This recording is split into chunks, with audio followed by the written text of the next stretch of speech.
Harkar tsaro ta zama kasuwanci a Najeriya. Jinin talakawa ya zama kayan kamfen a kasar nan. Sai zaɓe ya kusa kashe-kashe zai karu. Mun daɗe muna haƙuri, hanya ba kyau, talauci mun haƙura, tsadar rayuwa mun haƙura, ƙarya mun haƙura, kwashe kuɗin ƙasa mun haƙura, kasa magance matsalar tsaro da kuma yawaita kashe-kashe a Najeriya. A cikin hudubar malamin ya faɗi matakan da ya kamata talakawa su ɗauka idan har gwamnati ta bari aka ci gaba da kashe-kashe. Sharaɗin talakawan Najeriya ya zama guda ɗaya. Himma TV. Mun samu shirye-shiryenmu za ku iya tuntuɓar mu a kafafen sada zumunta na Facebook, Instagram, Twitter da sauransu. Duk a Himma TV. An dakatar da Sheikh Nuru Khalid daga limancin masallacin Afo kan cikakken Buhari kan matsalar tsaro. Kwamitin kula da masallacin rukunin gidajen 'yan majalisu da ke unguwar Afo a Abuja ya dakatar da babban limamin masallacin Sheikh Nuru Khalid kan hudubarsa a ranar Juma'a. Sheikh Nuru Khalid a cikin hudubarsa ta ranar Juma'a 1 ga watan Afrilu ya tattake gwamnati kan kasa magance matsalar tsaro da kuma yawaita kashe-kashe a Najeriya. A cikin hudubar malamin ya faɗi matakan da ya kamata talakawa su ɗauka idan har gwamnati ta bari aka ci gaba da kashe-kashe. Sharaɗin talakawan Najeriya ya zama guda ɗaya. Kawai ku hana kashe mu fito zaɓe. Ku bari a kashe mu ba za mu fito zaɓe ba. Tunda ku ba abin da kuka sani sai zaɓe. Inji Sheikh Nuru Khalid a hudubarsa. An dakatar da Sheikh Nuru Khalid daga limancin masallaci Afo akan cikakken Buhari. A cikin wani sako da shugaban kwamitin masallacin sanata Sa'idu Muhammad Dan Sadau ya aika wa BBC ya ce sun dakatar da malam daga yin limanci saboda hudubar malamin ta tunzura jama'a. Sanarwar ta ce, ina mai sanar da kai cewa an dakatar da kai daga limancin a masallacin 'yan majalisu da ke yi Sheikh Afo a Abuja yau 2 ga watan 4 shekara ta 2022 har zuwa wani lokaci. An ɗauki wannan matakin ne saboda hudubar Juma'a ta tunzura al'umma a ranar 1 ga watan 4 a shekara ta 2022, inda ka ba mutane shawara kada su yi zaɓe a shekara ta 2022 har sai 'yan siyasa sun amsa wasu tambayoyi.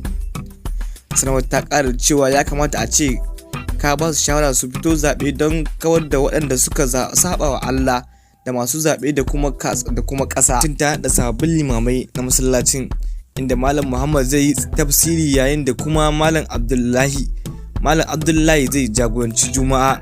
Ba wani martani da Sheikh Nuru Khalid game da matakin da kwamitin ya ɗauka na dakatar da shi, kuma BBC ta yi ƙoƙarin tuntuɓar malamin amma wai su a kashe. Sheikh Nuru Khalid ya cace cikar gwamnati kan taɓarɓarewar tsaro a Najeriya, kuma hudubarsa na zuwa ne bayan harin da 'yan bindiga suka kai wa jirgin ƙasa a ranar Litinin, inda har yanzu ba san adadin mutanen da suka kashe ba da kuma wanda suka sace. A cikin hudubar malamin ya ambaci wani da ke cewa harkar tsaro ta zama kasuwanci a Najeriya. Jinin talakawa ya zama kayan kamfen a ƙasar nan. Sai zaɓe ya kusa kashe-kashe zai karu. Mun daɗe muna haƙuri, hanya ba kyau, talauci mun haƙura, tsadar rayuwa mun haƙura, ƙarya mun haƙura, kwashe kuɗin ƙasa mun haƙura. Ku bar mu zauna da ranmu kuma ba zai yiwu ba. Don haka a cewar malamin abin da ya kamata talakan Najeriya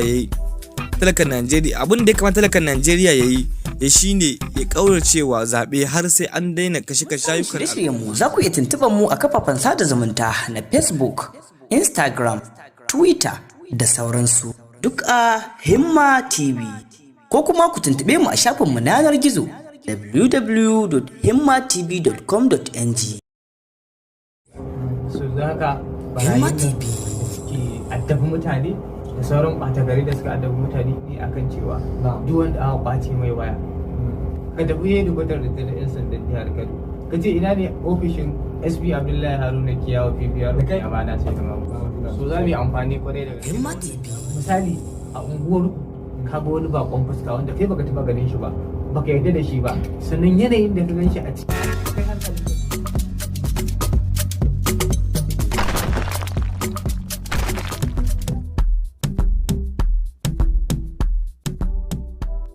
Shirye-shiryenmu za ku iya tuntuɓar mu a kafafen sada zumunta na Facebook, Instagram, Twitter da sauransu. Duk a Himma TV.